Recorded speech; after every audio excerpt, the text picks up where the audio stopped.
It's WNYC. Coming up next, it is Marketplace. Tonight on the show, semiconductor manufacturing is crucial for the U.S., but many of the people working on them are not from America, and a lack of visas has left things up in the air. This uncertainty of if I can stay in the US, it kind of hinders me in making any long-term plans. Visas and the semiconductor workforce. That's on Marketplace. Coming up next on WNYC. We'll be back with All Things Considered at 7. It's 85 degrees, partly sunny right now in New York City. We'll see temperatures in the low 70s overnight. It's WNYC on a Wednesday at 6:30. WNYC supporters include City Harvest, who are on the road every day rescuing 77 million pounds of nutritious food a year for New Yorkers in need, transforming surplus food into sustenance and sustainability. That's how they feed good. More at cityharvest.org. This is WNYC 93.9 FM and AM 820, NPR News and the New York Conversation.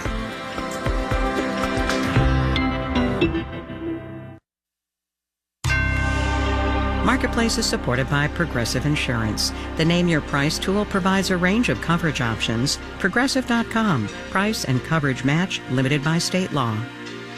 Hey, remember tariffs? Yeah, they're still a thing. From American Public Media, this is Marketplace. Marketplace is supported by C3 Generative AI. Verified, traceable answers, secure, hallucination-free, LLM-agnostic, IP liability-free. Learn more at c3.ai.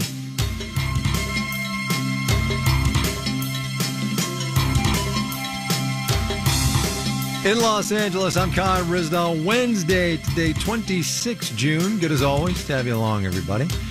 It has been a minute, I think, since we've talked tariffs, and we bring them up today with an eye to the calendar. President Biden has kept most Trump-era tariffs in place, and over the past couple of months has added a slew of his own and increased others on everything from EVs to solar cells to batteries to electric vehicles, again, to steel and aluminum and beyond. The Office of the U.S. Trade Representative has been on the receiving end of, well, let's call it input about those tariffs from businesses big and small in this economy. Friday is the end of the 30-day public comment period on those comments. So Marketplace's Brie Benishore brings us up to date. For CEO Ed Richardson, new tariffs on Chinese magnets and steel would be great. The tariffs would help balance the playing field. Richardson heads Thomas & Skinner, based in Indianapolis. It makes high-performance magnetic materials that go into medical equipment, for example.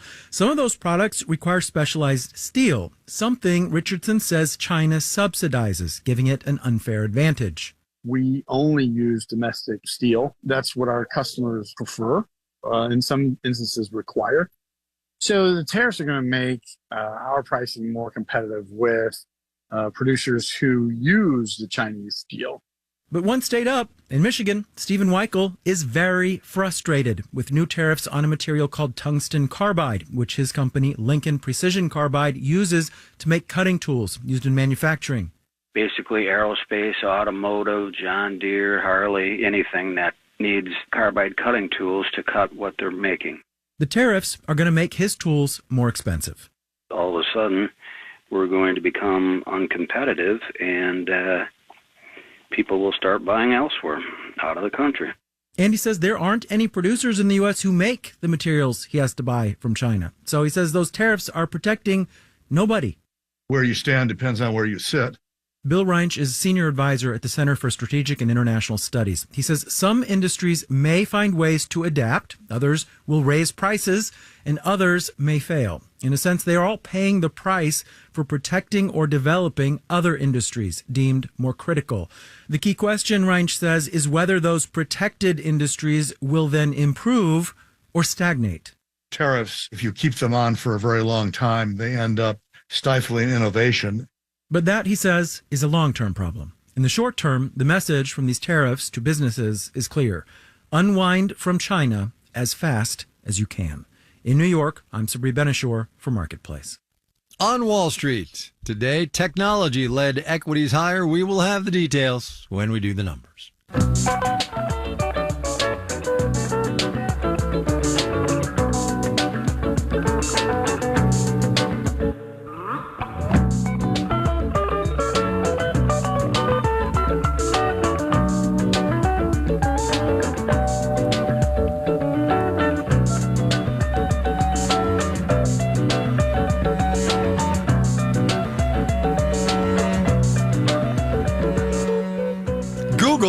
just as a reminder here, controls a touch over 90% of the global search market, is changing the way it displays those search results. Starting today, it's going to be removing what's called the continuous scroll feature, where search results go on basically forever without you having to click through to the next page. The company says it will deliver faster results. This is just the latest in a series of changes to the world's most dominant search engine, as Marketplace's Megan McCarty-Carino reports. There is a practical reason for Google to make this change, says Chirag Shah, a professor of information science at the University of Washington. Most users never get past the first results, but he says the reversal fits with a bigger shift underway at the search giant. It's all about the way you influence user behavior. When you provide all the links, he says, it's an invitation to click away all over the internet. Shrink that list down and you narrow users' focus. And we know that the extreme version of this is forget about the list of results. I'm giving you one answer. One answer generated by artificial intelligence. Last month, Google rolled out what it calls AI overviews as it fends off competition from upstarts like ChatGPT. A large language model now summarizes the relevant information contained in top links and displays it with the results. This is a great reset. Daniel Newman, a tech analyst at Futurum Group, says generative AI is revolutionizing the way we interact with content on the internet. Will we even call it search? It's now our interactive, personal, digital bot assistant. Great for people looking for a quick answer, not so great for sites that rely on clicks for monetization, says Garrett Johnson, a professor of digital marketing at Boston University. Definitely content creators should be very alarmed by the increasing pressures on their business. He says it could also challenge companies that sell digital advertising, like Google. And it's not clear yet how revenue from AI tools, which require much more computing power and electricity, will make up the difference, says analyst Charlie Miner at Third Bridge. This is a much lower margin product as we sit here today. The initial estimations were it could be up to 5 times more expensive to run an AI search. He says Google seems to be making a play to hold on to users with flashy AI and figure out how to monetize them later. I'm Megan McCarty-Carino for Marketplace. You don't need to have AI to know that the Marketplace Morning Report, David Brancaccio and the gang will get you everything you need to know to start your economic day. Check it out.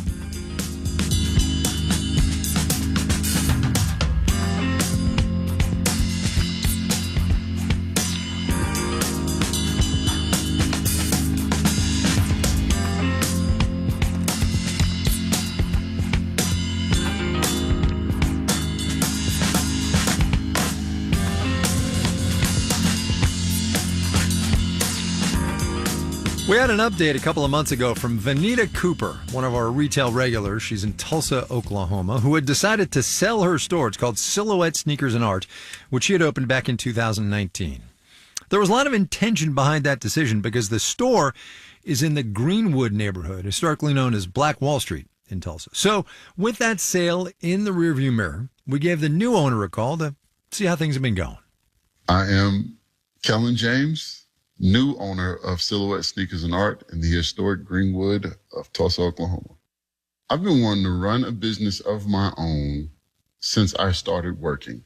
I mean, like at the age of 16, I started working with sneakers, and that really kicked it off for me. Like, man, this would be awesome if I could do this in my way, in my own style, and have fun with it. And I think maybe 3 years ago, I was coming in the store all the time, like I usually do, and Vanita Cooper, the former owner, she just was like, there may be a time when I might not be able to do this and do the other things that I want to do in life. And man, we should really have a conversation about, you know, the next step. If something were to happen, and maybe I could sell it to you. It was really something that never felt real even throughout that whole process, until me and my wife, Nia, we went down and signed papers, and then they called me and said everything was good and we could start. You know what I mean? It was not even until that point to where I was like, oh boy, we really did this.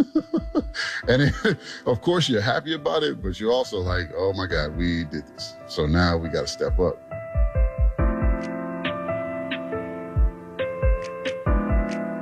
What I remember about my first day running the store was really just, that was kind of the same kind of feeling like, what am I doing here on the other side of this counter? You know what I mean? And I remember thinking to myself, the first day was like, soak it in, really just enjoy it. I remember also, I was like, man, make sure you got your best shoes on. So your best sneakers. So that was it.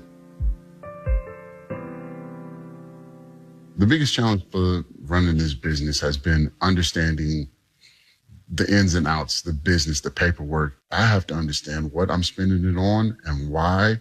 That's been an adjustment. And it's been a great challenge. I'm excited about it, and it's been good. Running a business on Black Wall Street means everything. I remember as a kid, my dad would take me right down the street to T's Barbershop. This is right on Greenwood. I remember being there, and I understood. My pop used to talk to me all the time about what this area meant to the city, what it meant to the town. And so now to be in this position where I am running a business in this same location where a lot of people benefited of and made the best out of, hard times, it means everything to me. Kellen James, now on the other side of the counter, as he said, at Silhouette Sneakers and Art in Tulsa, Oklahoma.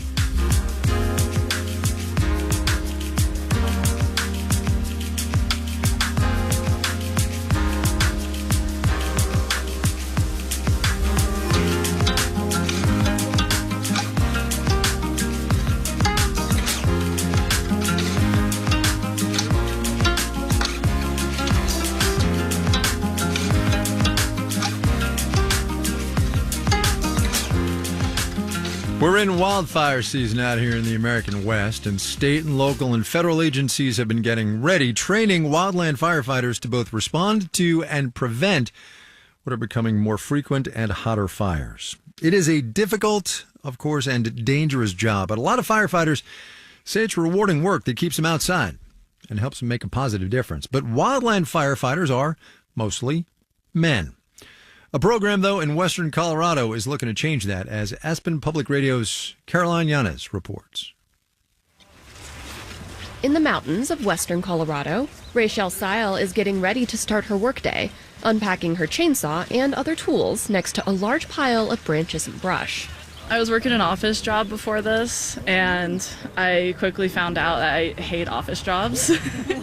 For the past several months, she's been an assistant lead on a crew of wildland firefighters, one made up entirely of women.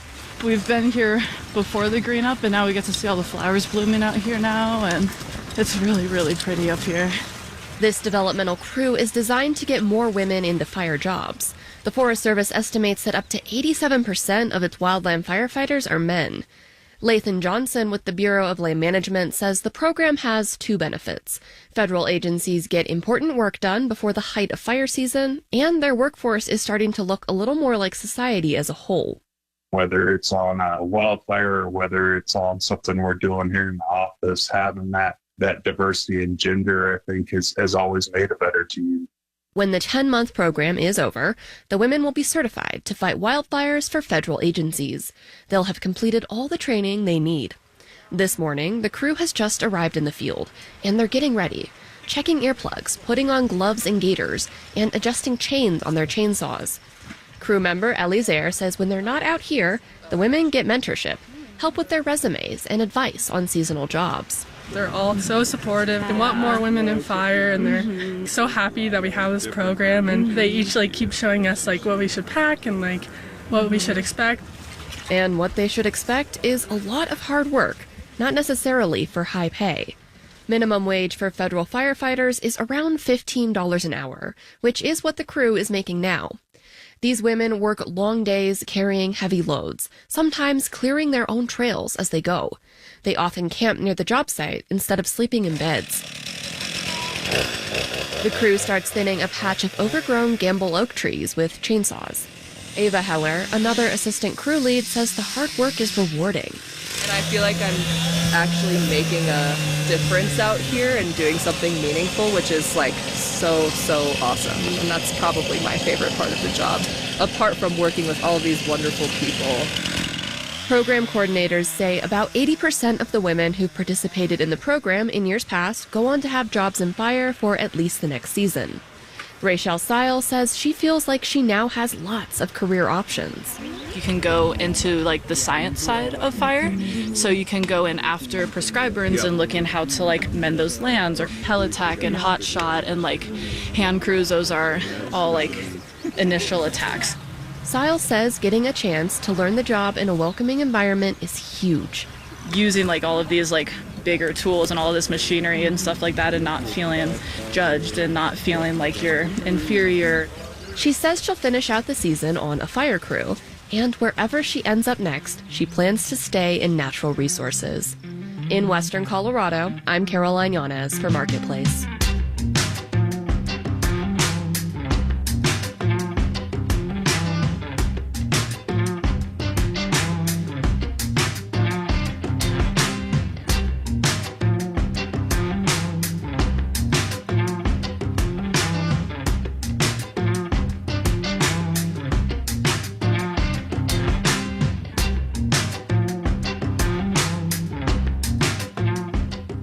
Coming up, we are on the order of tens of thousands of jobs short.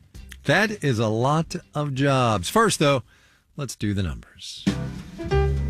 All right, here you go on a Wednesday. The Dow Industrials inched up 15 points. That's less than a 10%. Probably should have just said it was flat. 39,127. The NASDAQ gained 87 points, about a 0.5%. 17,805 there. The S&P 500 up 8 points, 0.2%.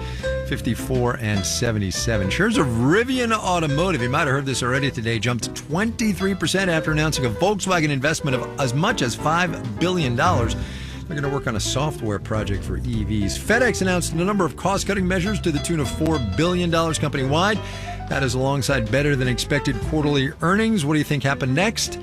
Why, yes, FedEx shares did surge 15.5% today. Stacey Vanek Smith was telling us yesterday about that persistent negative vibe session we got going despite all the headline data. A recent survey from the Philadelphia Fed shows the pessimism extends to consumers' personal financial outlooks, too. People who are most worried about making ends meet are those who are currently able to pay all their bills. The anxiety is on the rise as well, even for high-income earners. More than a third of respondents who make $150,000 a year or more express concerns about covering their bills. You're listening to Marketplace. Marketplace Numbers is supported by GitLab, the AI-powered DevSecOps platform. GitLab, software faster. Marketplace is supported by Amazon Business. From small business to big enterprise and everything in between, Amazon Business helps simplify the supplies buying process. Amazon Business, your partner for smart business buying. And by Crowley, a logistics, energy, and maritime solutions company serving commercial and government sectors with nearly 135 years of innovation, a commitment to sustainability, and an ambition to carry the world forward. Learn more at Crowley.com. And by Angie. Angie is dedicated to helping homeowners find skilled pros to get their home projects done well. From everyday repairs to major remodels. Reviews, pricing, and booking are at Angie.com or on the Angie app.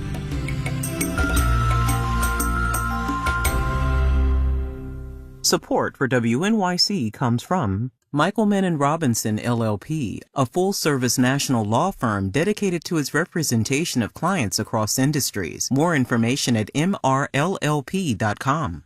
On July 8th, WNYC will celebrate its centennial.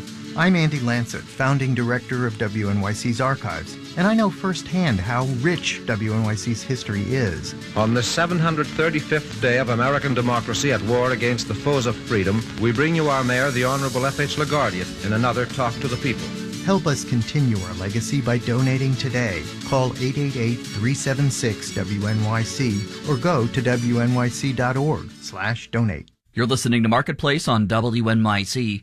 Coming up in the 7 o'clock hour of All Things Considered, just in time for summer, dozens of ice cream products are being recalled by a Maryland food company over possible listeria contamination. We'll have that and much more at 7 o'clock. Stay tuned.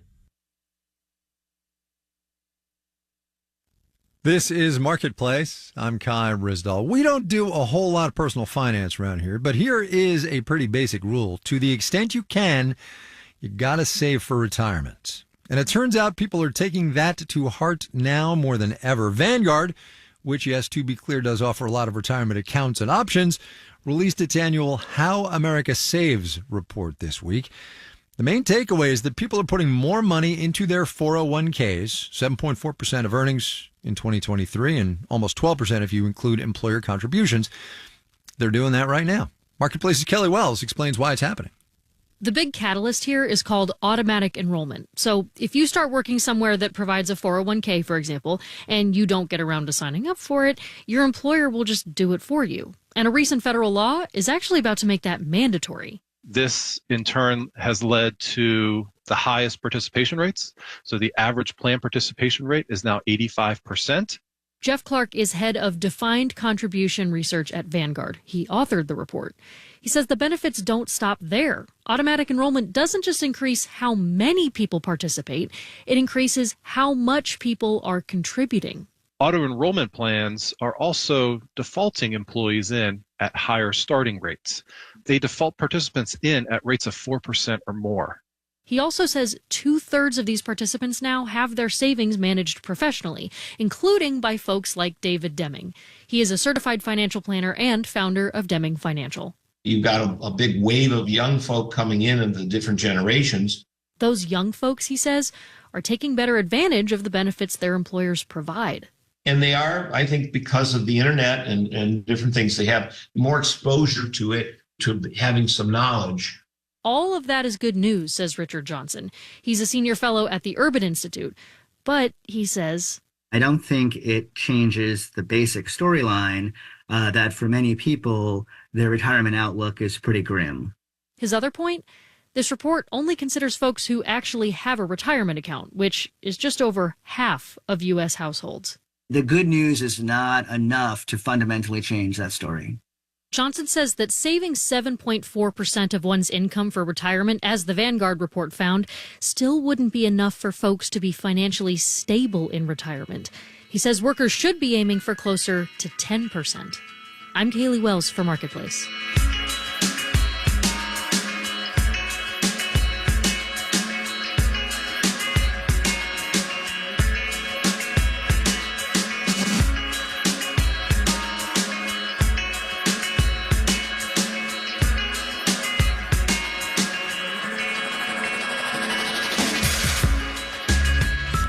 We've talked a good deal on the program about the Biden administration's industrial policies, the infrastructure law, the Inflation Reduction Act, and most particularly the CHIPS Act and semiconductors. The White House and Congress are spending about $50 billion to boost domestic chip production, but there is a catch. The catch is people doing the work, tens of thousands of people, including electrical engineers.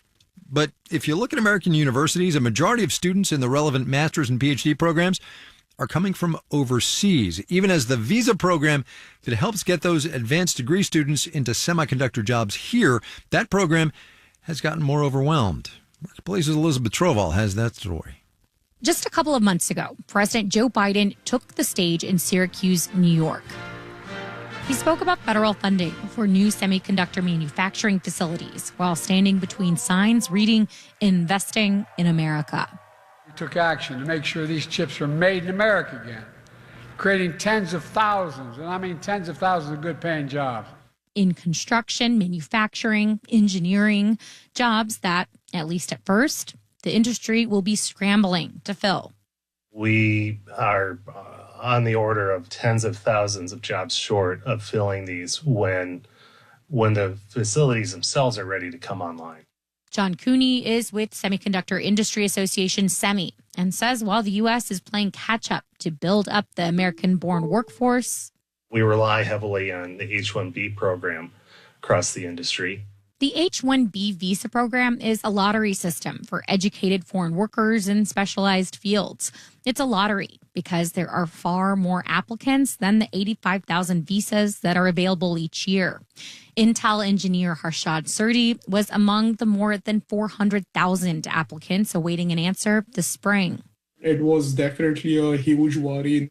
A huge worry because this was his last shot at the H-1B after graduating a couple years ago. I've spent like almost a decade in this country with doing good research. Blood, sweat, and tears went to all of this. Whatever future I expected out of my time in the US kind of hangs in balance. Lucky for him, Surti did get an H-1B for this upcoming year. But that doesn't mean his visa woes are behind him. Like many semiconductor engineers, he's from India and is facing a growing backlog to get his permanent residency or green card. I've seen many people who just are disheartened by this and are now just giving up hope.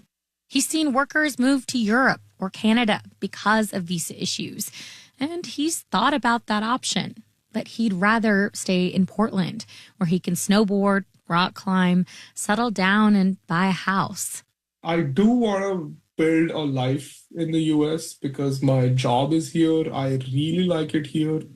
But this uncertainty of if I can stay in the US, it kind of hinders me in making any long-term plans. The demand for semiconductor workers is increasing, but the visa cap isn't much different than what it was in the 1990s.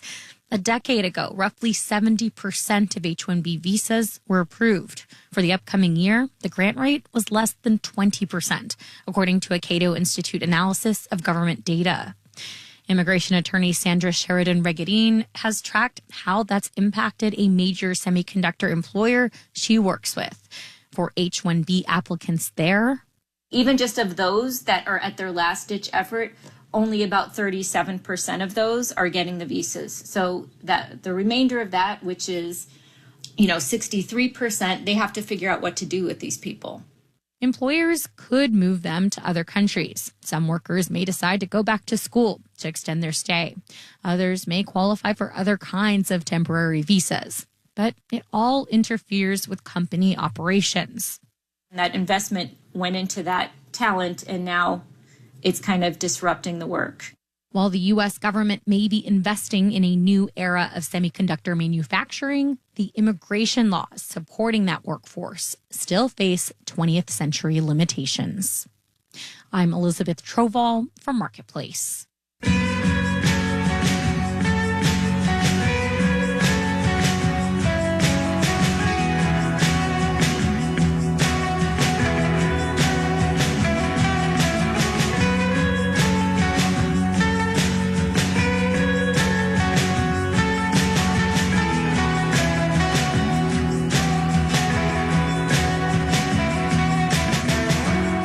Marketplace is supported by Viking, exploring the world in comfort. With a fleet of small ships, Viking offers travel experiences for the thinking person. Discover more at Viking.com.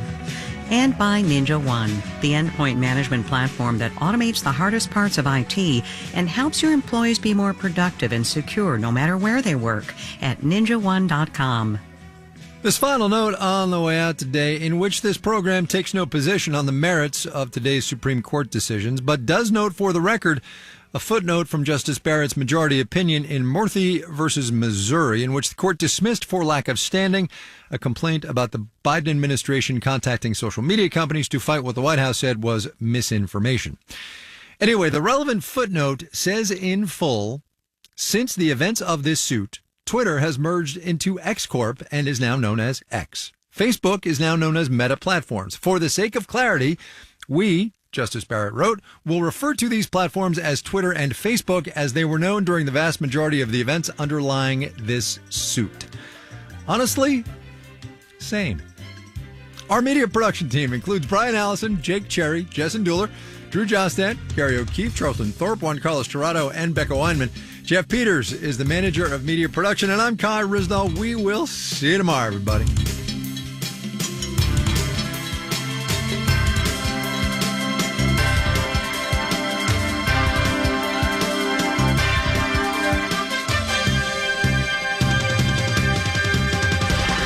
This is APM. WNYC is supported by the Wilmont Theater, presenting Celtic Woman, White Christmas Symphony Tour, December 15th at the Wilmont Theater in Montclair. Tickets on sale now at Ticketmaster.com or at the Wilmont Theater box office. You're listening to WNYC. Good evening. Up next on 93.9 FM and AM 820, it's All Things Considered. At 8 o'clock, it's On Point on the